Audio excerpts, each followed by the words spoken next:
கர்த்தருக்கு சோத்திரம். 122 சங்கீதம் 6 வசனம். எருசலேமின் சமாதானத்துக்காக வேண்டிக் கொள்ளுங்கள், உன்னை நேசிக்கிறவர்கள் சுகித்திருப்பார்களாக. கர்த்தருடைய பரிசுத்த நாமம் துதிக்கப்படுவதாக. கர்த்தர் நல்லவர், அவர் கிருபை என்றும் உள்ளது.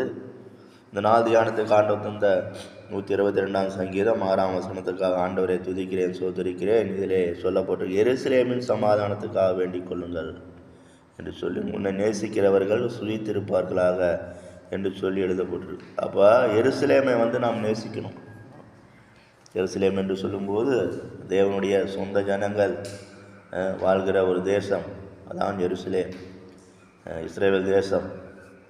அந்த தேசத்தையும் அந்த ஜனங்களையும் நாம் இந்த பூமியில் வாழும்போது நேசிக்க வேண்டும். அவங்களுக்காக வேண்டுதல் விண்ணப்பங்களை செய்ய வேண்டும். இது யாரை காண்பிக்கிறது? தெய்வத்துடைய சொந்த ஜனங்களை காண்பிக்கிறது. இவங்களுக்காக வேண்டுதல் செய்கிறவங்க எப்படி இருப்பாங்களாம்? சுகித்திருப்பார்கள் என்று சொல்லி எழுதப்பட்டிருக்கு. அப்போ தேவனுடைய சொந்த ஜனங்களுடைய ரட்சிப்புக்காக, விடுதலைக்காக, சமாதானத்துக்காக நம்ம என்ன பண்ணுவோம்? அந்த பூமியில் வாழ்கிற நாளெல்லாம் வேண்டுதல் செய்ய வேண்டும். அவங்களுக்காக வேண்டுதல் செய்யும்போது, அவங்களுக்காக நாம் பரிந்து பேசும்போது, அவங்களோட ரட்சிப்புக்காக ஆண்டவர் சமூகத்தில் நிற்கும்போது ஆண்டவர் நம்ம என்ன செய்கிறார்? பண சுகத்தையும் பலத்தையும் தருவதாக எழுதப்பட்டிருக்கிறது. அப்போ அந்த பூமியில் வாழ்கிற மனுஷன் எல்லாருக்குள்ளே என்ன இல்லை? சமாதானமே கிடையாது. அநேகருக்குள்ளே சமாதானம் இல்லை, சந்தோஷம் இல்லை, இளைப்பாறுதல் இல்லை. மனிதன் ஒரு பிரமை பிடித்தவனை போல பலவிதமான அலைகளிப்போட, பலவிதமான குழப்பங்களோட, பலவிதமான வேதனைகளோடு, பலவிதமான மனதில் சஞ்சலங்களோடு ஓடிக்கொண்டே இருக்கிறான்.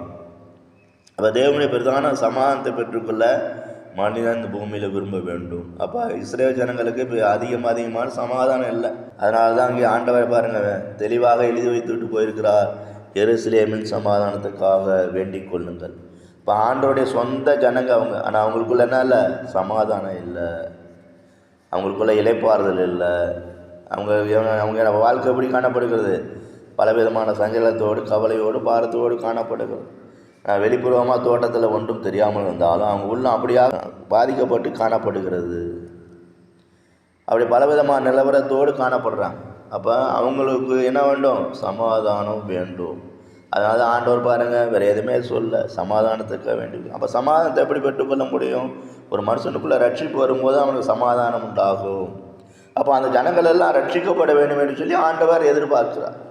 அந்த ஜனங்களுக்காக பரிந்து பேச வேண்டும் என்று சொல்லி ஆண்டவர் எதிர்பார்க்கிறார். அப்படியா அந்த ஜனங்களுக்காக ஒரு மனுஷன் வேண்டுதல் விண்ணப்பம் செய்யும்போது அவங்க எப்படி இருப்பாங்கன்னா? சுகித்திருப்பாருங்கன்னா என்ன? சுகத்தோடு, பலத்தோடு, ஆரோக்கியத்தோடு, ஆசீர்வாதத்தோடு காணப்படுவாங்க என்று சொல்லி ஆண்டவர் தெளிவாக இந்த வசனத்தின் மூலம் நமக்கு எடுத்து காண்பிக்கிறார்.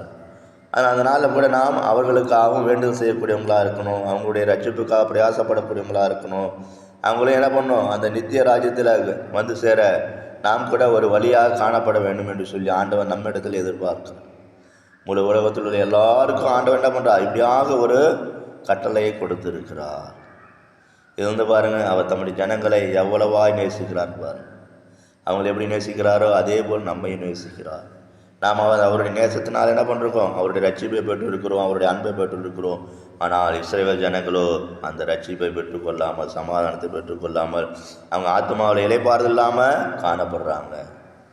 அதனால் நாம் கூட அந்த ஜனங்களுக்காக, அவங்களுடைய சமாதானத்துக்காக, அவங்களுடைய இளைப்பாறுதலுக்காக, அவங்களுடைய பிரதான நன்மைக்காக நாம் கூட பிரயாசப்படுவோம். ஆண்டவரை நோக்கி பார்ப்போம், ஆண்டவரிடத்தில் வேண்டிக் கொள்வோம். அப்போ நிச்சயமாக ஆண்டவர் அவங்களுக்கு ரட்சிப்பை கட்டளையிட்டு பெரிதான சமாதானத்தை தந்து அவர்களையும் ஆசீர்வதிப்பார். அந்த நித்திய ராஜ்யத்தை சுதந்திரத்துக்குள்ள கிருபை செய்வார். கர்த்தர் தாமே இந்த வசனங்களால் நம்மை ஆசீர்வதிப்பாராக. ஜெபம். கிருபையும் சிநேகம் நிறைந்த நல்ல தெய்வமே நன்றி செலுத்துகிறோம். இந்த நாளில் எங்களோடு பேசும் நல்ல வசனத்துக்காக சோத்திரம் ஆண்டவரே.